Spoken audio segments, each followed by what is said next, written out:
we'll go ahead and get started with our workshop. Meanwhile, he was healing. Number one on the agenda is the Union County Education Association. Ms. Murr. First, the Union County Education Association would like to put on the agenda, not on the workshop. And why is that?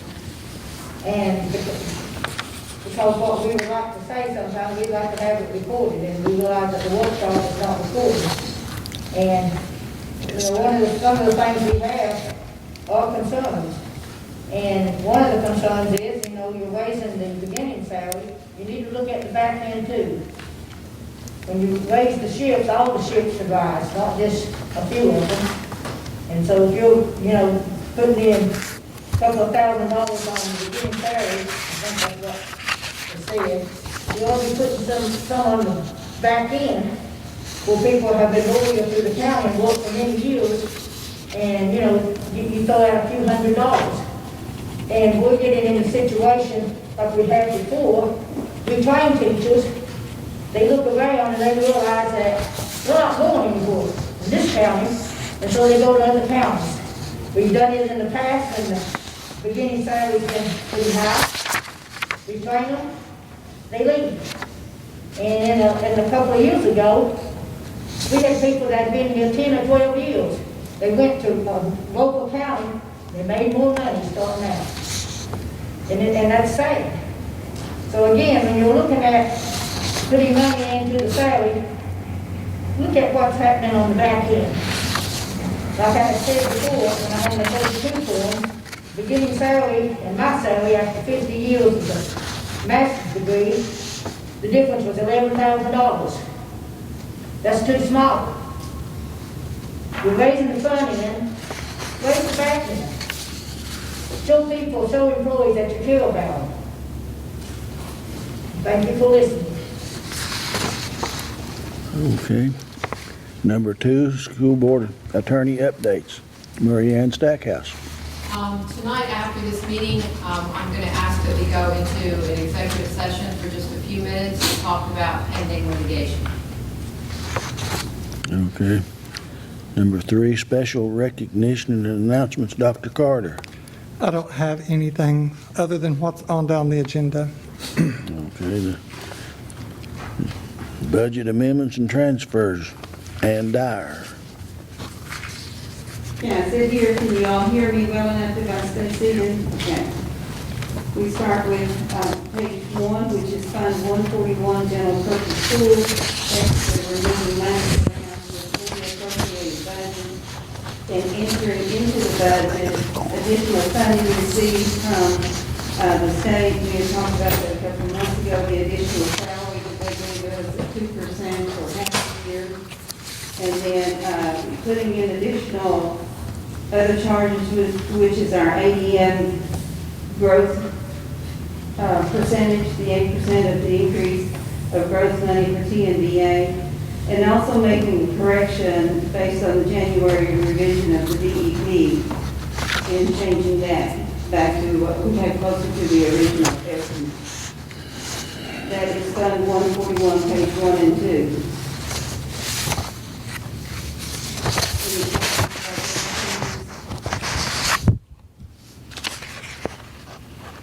Now we'll go on to page 3. I apologize if these are not numbered, but the next page is the Fund 142 Federal Program Subfund 101. Money in that grant. Page 4 is also Federal Program Subfund 011. Same thing.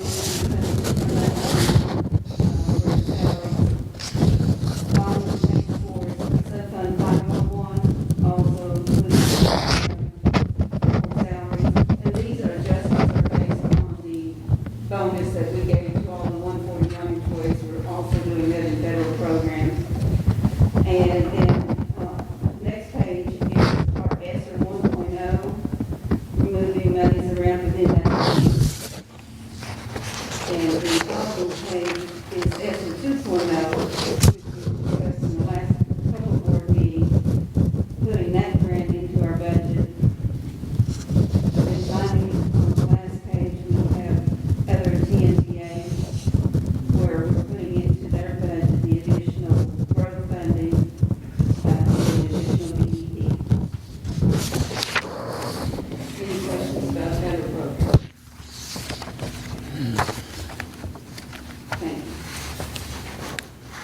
Okay. Go to number 6. Discuss TSBA recommended changes to board policy due for approval on first reading at this meeting as follows. 1.700 school district goals, 5.100 personnel goals, 3.201 safety, 4.201 basic program, 6.411 student wellness, 6.600 student records, deletion of 6.603 student records, use of records, 1.901 charter school applications, 4.400 instructional resources and materials, 6.303 interrogations and searches, 6.402 physical examinations and immunizations, 6.405 medicines. Dr. Mincy. Okay, these were presented to you last month at the workshop for you to have a month to look over them, and we're bringing them to you tonight for approval on first reading. Do any of you have any questions? I gave you a printout on your table. Our current policy I've labeled, and it's highlighted in green. Anything that's highlighted in green are things they're changing, recommending that we change anyway or delete. And the other packet is the TSBA proposed policies. They're highlighted in yellow, but the yellow did not run very well on the copy machine, so you can barely see it. But you can strain your eyes a little bit, you can see the yellow. Anything highlighted in yellow is an addition they made or a change in language. But if you have any questions over any of them, I'll do my best to answer them for you. Unless I can discuss them all with you again if you want me to. Don't worry. It would please me not to have to again. Thank you, Doctor. Okay, thank you. Number 7, discuss the 21-22 preliminary budget and our. The first page is just the summary of what we expect for revenue. The revenue was estimated based on the current DEP and other revenue. And the only thing that we added to the DEP was the 2% that we were this coming year. And then there's all the different functions listed and how their budget is being requested this year. Most significant changes has been the pay scale, for the teacher's pay scale, starting BA 0 at 40,000. We also changed technology and custodian scale to reflect the 240-day annual schedule instead of 260. Created supervisor scale and reduced number of days to principals and assistant principals at EMAC and ALC as well as HMMS, UCHS, and the TMBA principals. We also need to consider for next month's vote the fund balance policy. I showed here at the bottom of our summary page that the minimum to move would be, according to our policy, be 2 months worth of operating cash within our fund balance and move 2.4 million roughly. The maximum is 1 month would be moving 4.4 million to capital projects.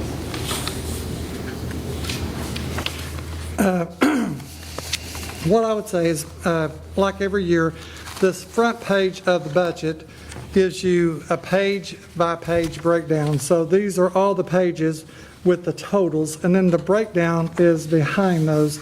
So you'll see regular instruction program, what it was in 1920 and 2021, and then the actuals and what we are requesting.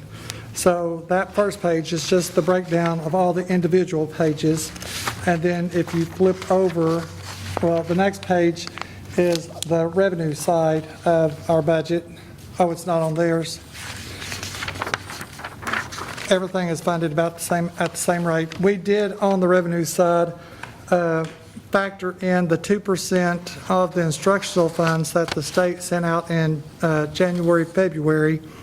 What we did not factor in on the revenue side is the amount that they have promised for next year, the 2% for next year. And as we said earlier, we have already increased our pay scale to $40,000, but in light of the teacher association, and we had to make some cuts to do that, I'll be happy to revisit going back to $38,500 as the starting salary if the association is not happy with where we stand on our salaries. So I will bring back a different scale at the next board meeting, reflecting a starting salary of $38,500 rather than $40,000. On the first page of is the instructional side. The major changes on this is this textbook adoption year is not math or ELA, which is usually the higher end. So we reduce our textbook amount to $100,000. Basically, everything else are salaries and benefits are the increases there.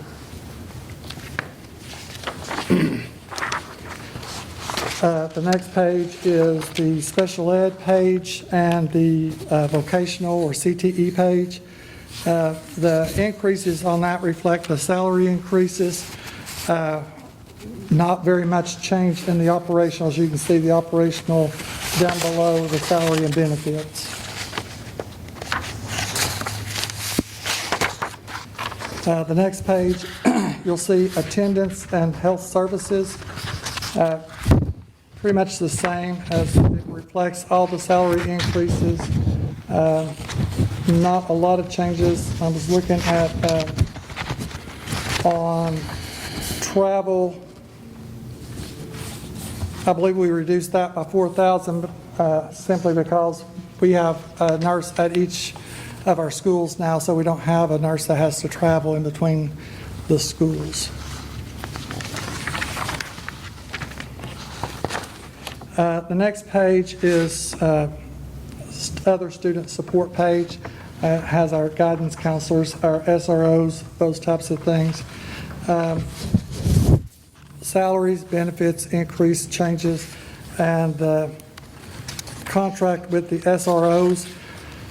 That is the funding, and you'll help me out with that if I make a mistake on this. This is the 141 funding of that, and that funding reflects everybody, every SRO being present at every day. So we basically looked at what we were actually spending out of the 141 and came up with a better estimate of what that should be. Because as you know, every person isn't there every single day, and so that's more reflective of what is actually spent on that loan. So, That's correct, it's 8 of the 10 SROs. And also we put in the 70,000 safe schools funding that we have. Right. Made that page go down.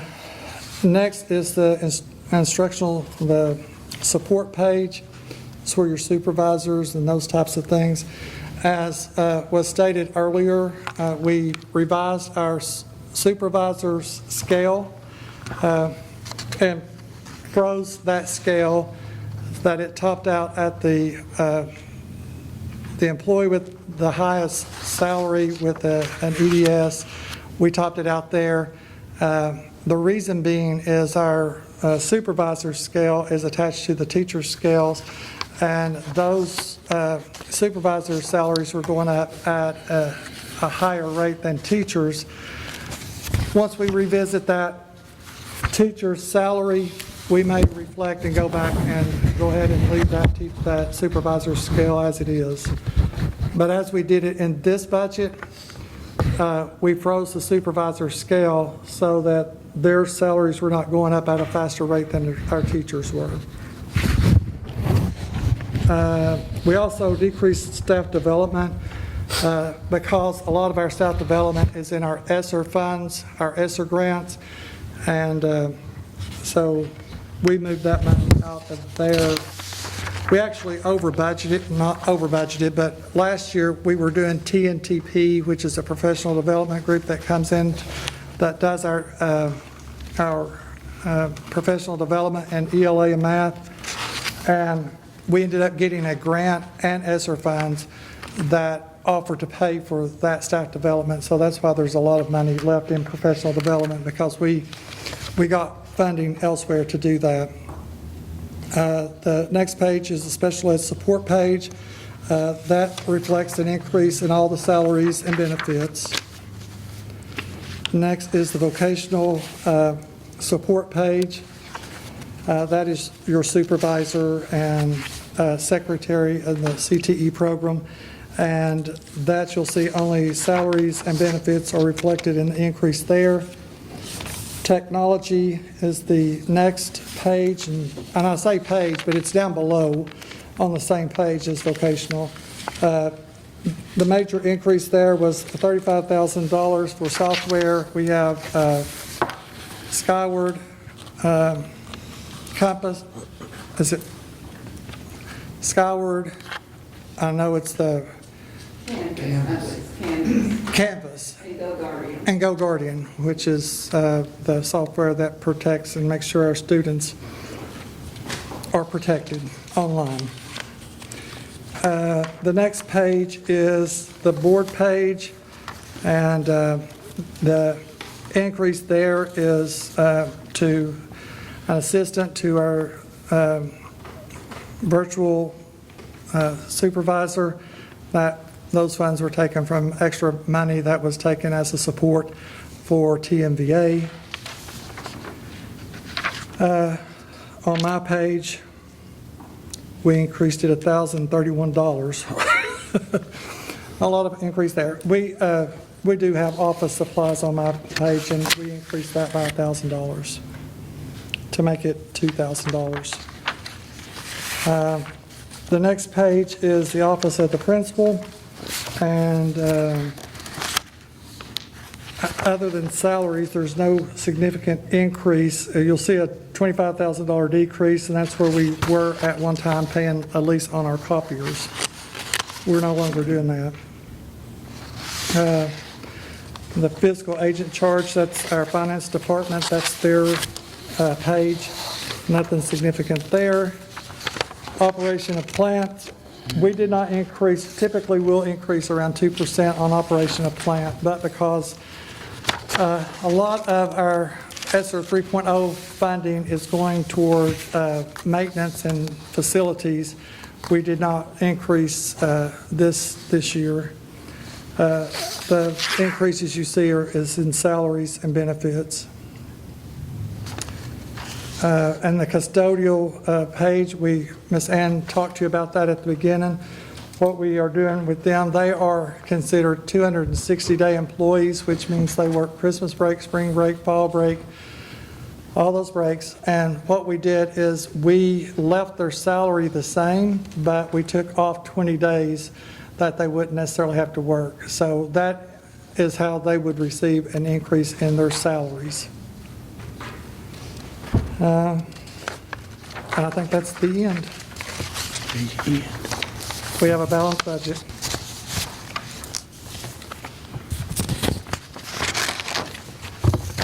Okay. Number 8, discuss capital projects. Dr. Carter. I don't have anything new on capital projects other than what we presented at the last meeting. I'll bring you any updates on that at the next meeting. Okay. Number 9, discuss ESSER 3.0. So I lightly touched on ESSER 3.0. We, last week, got approval on the ESSER 2.0 funds. We try to be a little more heavy on the instructional in 2.0 because we've got summer school and those materials, and less on the maintenance of facilities. In ESSER 3.0, 20% of those funds have to be spent on learning loss or instruction. So our plan is next year to hire out of these funds certified teachers in this is actually done in 2.0, but I think you really need to know our plan. I think in first, second, and third grades are where we would see most of the impact of COVID and the pandemic. Those are the grades where you learn your reading skills and math skills. That's your foundational skills. So we are hiring certified teachers for every school for 1st through 3rd grade to act as interventionists to work toward bridging those gaps in those grade levels. So that's the biggest part. We will be having summer school, and a lot of that is state funded, but I still maintain that you don't get as much bang for your buck in summer school as you do in regular school during the day. So we are going to concentrate on ELA and math next year and hire extra staff with some of our ESSER funds. And then in the 3.0, which hasn't been uploaded, so we can't really see what all the different levels are, but we were looking at doing things such as our HVAC upgrades, putting an ionization system in for air purification in our HVACs.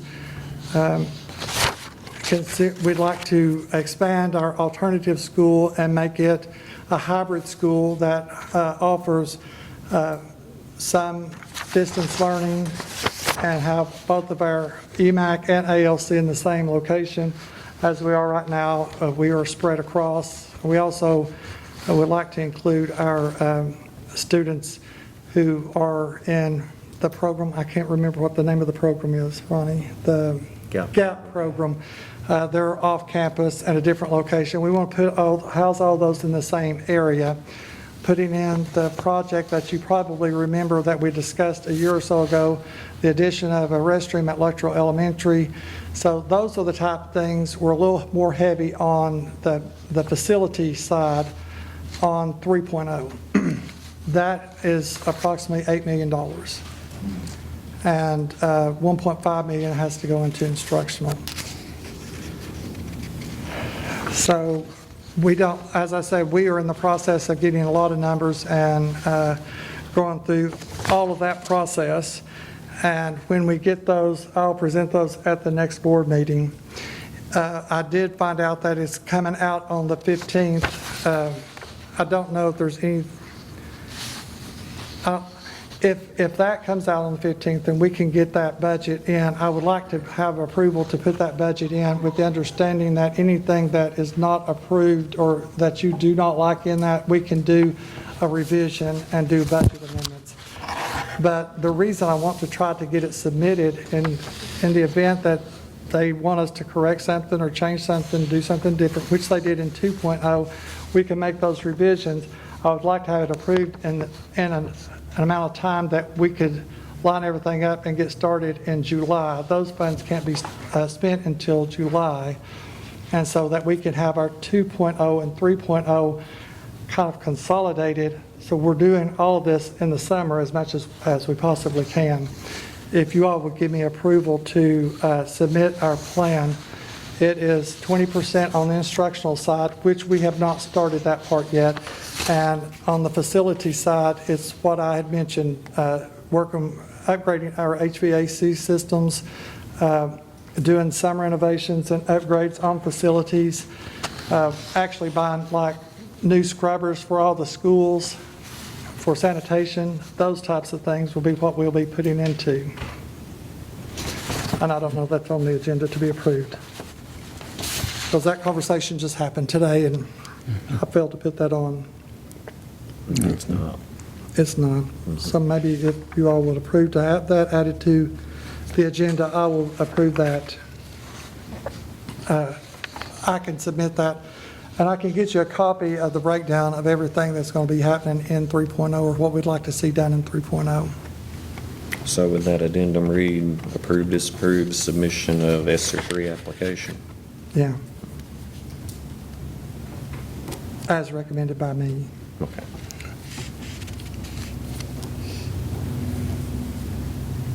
Do y'all have any questions?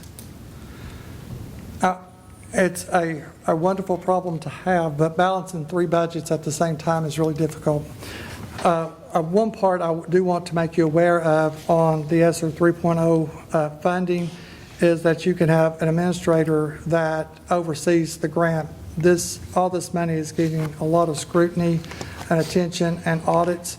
And so while Ms. Ann has decided to retire, I asked her if she would mind working a part-time position with us, and we can pay her out of those funds to ensure that all these grant funds, all these federal funds meet the audit requirements that we have to have. So that would be another portion of what we would spend some of this money on. Okay. Number 10, discuss fiscal year 22 consolidated application for federal funds. Dr. Mincy. Okay, at this point, we are in the middle of putting together the consolidated application. We do have the allocation amounts, which I've uploaded to your Chromebooks. To give you the short version of it, Title I saw 21,000. Now, this is preliminary allocations. You have to remember that they're not the final. But I compared preliminary in 2021 to preliminary currently for 2022. Title I went down 21,984. Title II went up 19,665. Title III went down 1,719. Title IV went up $3,001.58.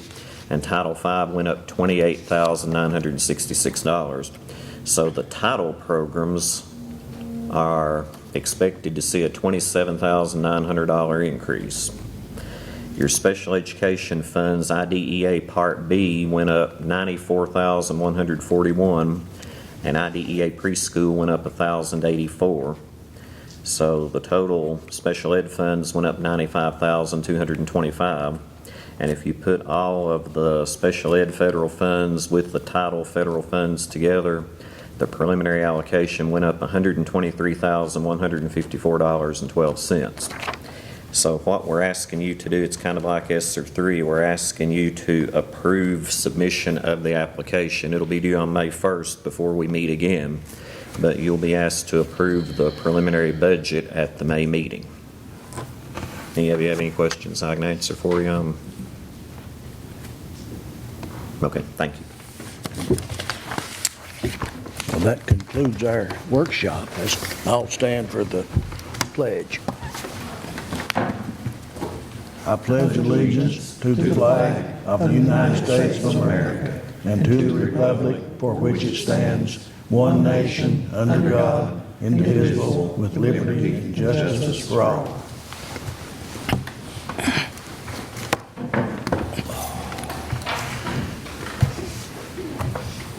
Brad Griffey, would you lead us in prayer? Yes, sir. Kind of gracious Heavenly Father God, we thank you, Lord, for this opportunity to come and serve, Lord. We ask you, God, just to be with our county, be with all of us, Lord, and we make the right decisions. We thank you, Lord, for all that you've done for us. We ask this in your sweet and holy name we pray. Amen. Amen. All right. God. He heard. You got a few more things to do. I'll call this meeting to order of the Union County Board of Education. Is there a motion to approve the agenda? As amended. As amended, yes. Motion. Motion, is there a second? Second. All in favor say aye. Aye. Any opposed, no. Motion carried. Okay, number 3, approval. Is there a motion to approve the consent agenda? Motion. Is it- Got a motion and a second? All in favor say aye. Aye. Any opposed, no. Motion carried. Number 4, is there a motion to approve the budget amendments and transfers? Motion. Got a motion You need a roll call. and a motion, a second, a roll call vote. Go ahead. Mr. Collins, For. Mr. Copic, 4. Mr. Griffey, 4. Mr. Moore, 4. and Mr. Smith. 4. Motion approved. Number 6, is there a motion to approve all these changes to board policy? Motion. Is there a second? Second. All in favor say aye. Aye. Any opposed, no. Motion carried.